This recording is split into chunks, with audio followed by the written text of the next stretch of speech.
Assalamualaikum warahmatullahi wabarakatuh.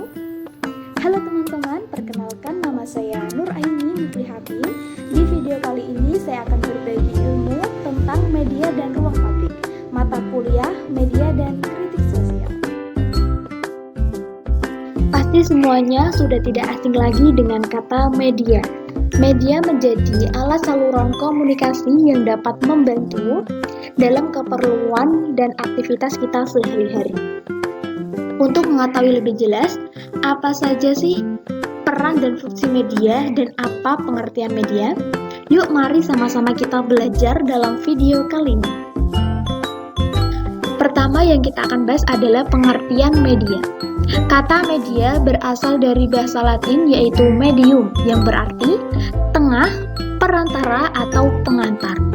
Kata media sendiri merupakan jamak dari kata medium yang secara etimologi berarti perantara atau pengantar.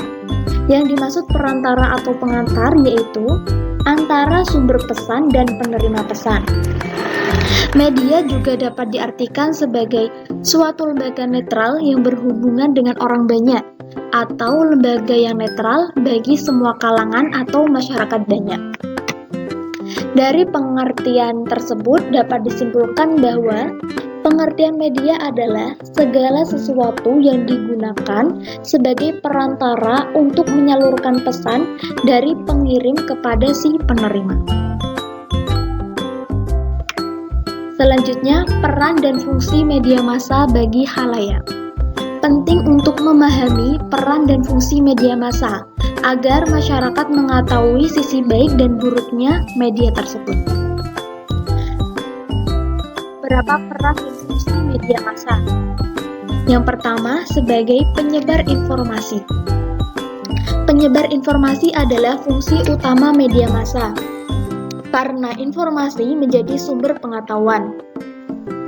Fungsi informasi dari media massa membuat audiens mengetahui tentang kejadian dan kebenaran di sekitar mereka. Media menyebarkan informasi sebagian besar melalui siaran berita di radio, televisi, serta kolom surat kabar.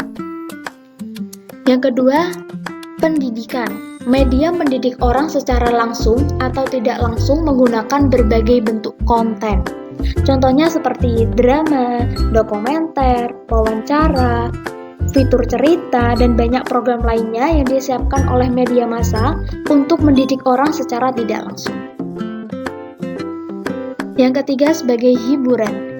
Media massa menyediakan hiburan dan membantu mengurangi ketegangan sampai batas tertentu. Surat kabar atau majalah, radio, televisi, dan media online menawarkan banyak cerita, film, dan komik untuk dapat menghibur audiens. Yang terakhir, yang keempat, sebagai pengawasan dan sosialisasi.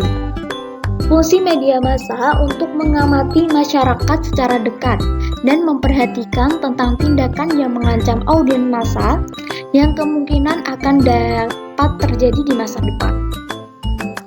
Pengingatan pengawasan terjadi ketika media memberitahu tentang ancaman dari badai, meledusnya gunung berapi, kondisi ekonomi yang tertekan, atau meningkatnya inflasi.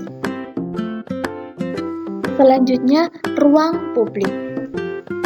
Terminologi ruang publik diperkenalkan pertama kali oleh Jürgen Habermas pada tahun 1962. Beliau ialah seorang filsuf dan sosiolog dari Jerman.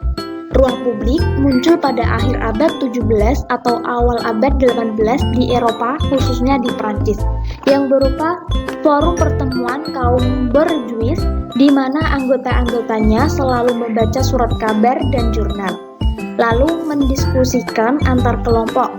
Adapun isi pembicaraannya selalu berkaitan dengan kepentingan umum. Secara definitif, menurut Habermas, ruang publik dapat didefinisikan sebagai ruang yang terletak di antara komunitas ekonomi dan negara, tempat publik melakukan diskusi yang rasional, membentuk opini mereka, serta menjalankan pengawasan terhadap pemerintah. Ruang publik atau juga sering disebut sebagai opini publik atau realita kehidupan. Ruang umum di mana warga negara dapat bertemu untuk membahas masalah-masalah penting politik. Prinsip utama ruang publik. Yang pertama, akses yang mudah terhadap informasi.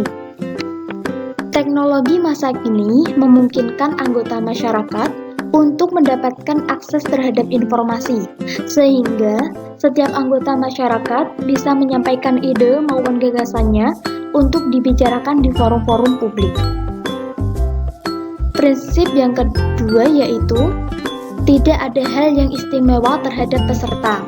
Hal ini diartikan bahwa setiap anggota masyarakat memiliki kesetaraan dalam proses komunikasi penyampaian gagasannya. Tidak ada kelompok yang lebih dominan atas kelompok lainnya. Yang terakhir yaitu peserta atau partisipan mengemukakan alasan yang rasional dalam diskusi mencari konsensus. Alasan rasional menjadi syarat penting terwujudnya ruang publik yang baik.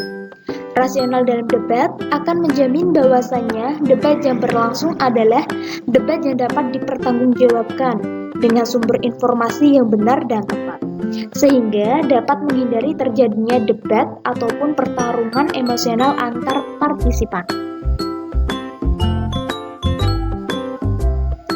Media sebagai alternatif ruang publik. Dikaitkan dengan ruang publik, media merupakan medium atau media, saluran, sarana, atau alat yang digunakan dalam proses komunikasi yang diarahkan kepada orang banyak. Dapat dikatakan bahwa semakin besarnya partisipasi masyarakat dalam berkomunikasi di media sosial, tentunya dapat membentuk kepekaan publik, sehingga masyarakat dapat mengawasi ketimpangan dan penyelewengan yang menjadi perilaku buruk penyelenggaraan negara dan pelayanan publik. Setiap kritis warga yang dibangun ruang publik alternatif diharapkan dapat mendorong partisipasi untuk bersama-sama membangun masyarakat madani. Suatu masyarakat yang beradab dalam membangun, menjalani, dan memaknai kehidupannya, di mana sistem sosial dan peradaban dibangun berdasarkan prinsip moral yang menjamin keseimbangan antara kebebasan individu dengan kestabilan kolektif. Dari penjelasan di atas dapat diambil kesimpulan bahwa media massa ialah sebagai ruang publik yang pragmatis, terutama bagi pemilik media. Ruang publik dipahami sebagai ruang kehidupan. Dalam ruang kehidupan tersebut ada proses interaksi dan komunikasi dengan sesama dalam sebuah ruang, yaitu ruang publik. Ruang publik berisi tentang seluruh realitas kehidupan sosial yang kemungkinan masyarakat untuk bisa bertukar informasi, pikiran, berdiskusi, serta membangun opini publik serta secara bersama. Itu tadi sedikit penjelasan dari saya tentang media dan ruang publik. Semoga bisa bermanfaat buat teman-teman. Terima kasih sudah menonton video ini sampai selesai. Sekian, wassalamualaikum warahmatullahi wabarakatuh.